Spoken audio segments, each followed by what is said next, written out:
Well, it's, if you look into this in depth, it will be what they call prior experience, and prior experience will create your belief systems.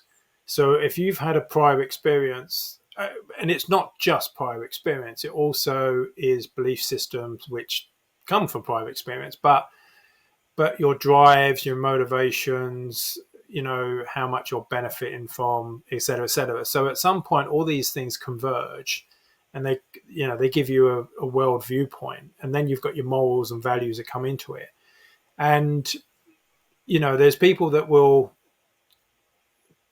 delude themselves that they're doing the right thing because it benefits them, but generally it will be people's prior experience. And what you'll find is that as we mentioned, when someone's uncle dies in a car crash and they put COVID in the death cert, that experience is so strong that now they don't trust the death cert process. Okay. If they've had a few other experiences similar, then it doesn't take many of them for the straw to break the camel's back.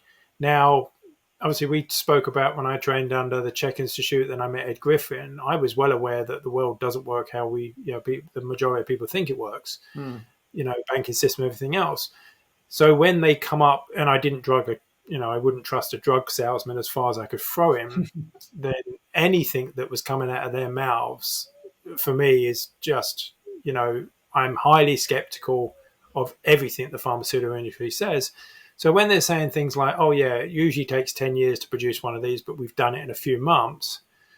And at the same time, they're saying it's safe and effective. So when certainty, if anyone's very certain of their position, that should be a red light to begin with. That's a red flag, flashing blue lights there, hanging on a minute, because how can you be certain about something that's had a few months testing?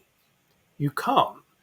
You might, in some universe, be able to justify that it's the only way out, is what they did, which was a lie as well. But to have, that was some of the contradictions that really should be alarming a lot of the professionals in the industry, was you can't be certain. It makes sense, because history teaches us that it's not there. And then you get these pro-vax professors on, X, making sort of ludicrous tweets all the time. And so that was some of the key things. But you see, if you think about, so it's people prior experiences and how that fits into their model of the world, which is really how they filter the world. Can you see what's going on? Because we all suffer from confirmation bias. It's literally explicitly wired into the brain for survival. And you can take it into account and you can reduce its effect.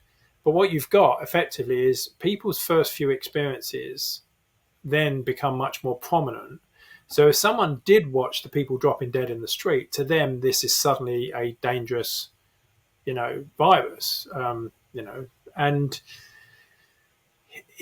then quoting numbers won't make any difference, because it's not about logic. The unconscious mind doesn't really work on logic. It doesn't have a language center, apparently. So what it's doing is it's using its senses, i.e. sight, sound, feel, and previous experiences, to keep you safe. So it's not going to trust what somebody says in a number over its experience.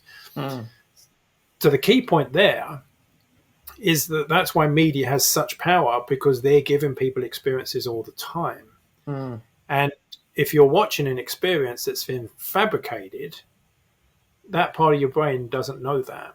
Yeah. You see what's going on? So you... I mean, the other thing as well about TVs is that they do programs, right? It's programming. And when you watch the TV, you go into a hypnotic state. So what part of the mind is that accessing? Is the subconscious, right? Yeah, it's talking directly to, your unconscious mind. And thanks for watching this video. And if you want to catch the entire episode, head on over to the Radical Health Rebel podcast, where you can subscribe by scanning the QR code on the screen.